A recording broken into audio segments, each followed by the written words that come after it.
Where are the Ghostbusters really from? Mooresville, apparently.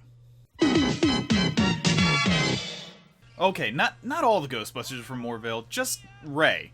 In this episode, the heart of the team takes a day trip back to his hometown to be honored in a parade. Things go wrong, however, when a jealous bully uses magic to destroy the Ghostbusters' confidence and turn the town against him. This is a great character-focused episode, but it's really dense. I mean, a lot happens in this episode. With the exception of one or two moments, it's actually really great. Ray is going back to his hometown to be the Grand Marshal of a parade marking the anniversary of a town legend. Apparently, Mooresville was once plagued by a giant winged puma. Is that a crazy local legend or what? Growing up, nobody thought Ray would amount to much, but now that he's a famous Ghostbuster, they're eager to celebrate his humble beginnings. Even if the mayor can't get his name right. We will never forget the name Roy Stantz. That's Ray! Ray! How's that? By the way, can we just stop to appreciate cartoon mayors for a minute? I mean, these guys just love themselves. They walk around wearing sashes and badges and things with their name on it. They all say mayor just like they're super important. They just walk around like this. Can you imagine your local politician walking through town with a giant mayor badge on his chest like this guy? What a douchebag. Anyway, Ray has a brief reunion with folks from his past. He meets Elaine Furman, a girl he once had a crush on, and Alan Fabish, a jock that apparently used to bully him. Everyone always said you'd turn out a bum and I'd make it big. Now I own a 2-bit shoe store. Well, you're a hero. Alan tells Ray that his old crush has inherited the town's local haunted house, and that's all Ray needs to hear.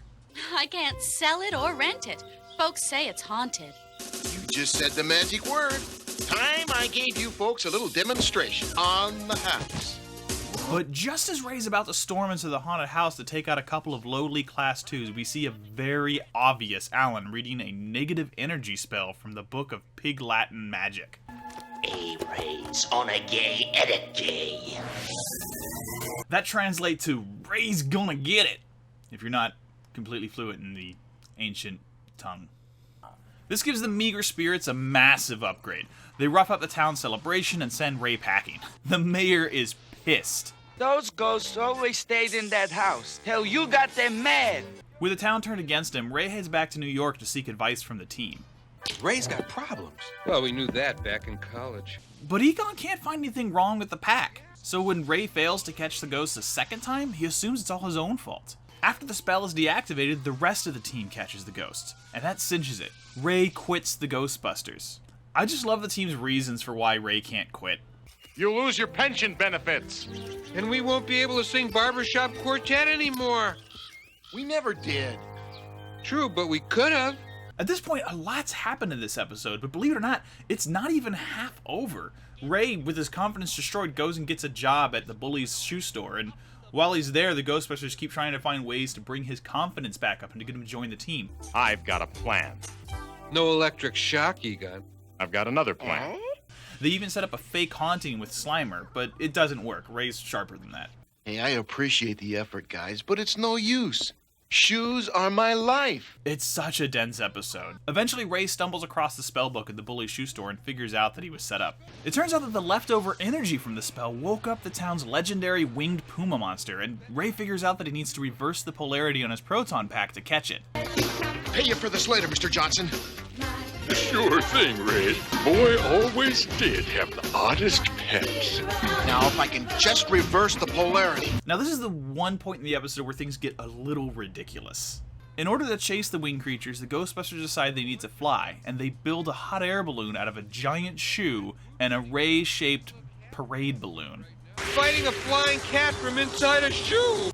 Yeah, it's pretty silly. They eventually catch the beast, crash land the balloon, and go out on a joke about Ray blowing up a surprisingly accurate parade float of the monster. This would be a simple enough ending to go out on right here, but instead of just fading out with a laugh, it goes on a surprisingly sweet moment between Ray and Elaine. From now on, I'll call you Floatbuster. Just call.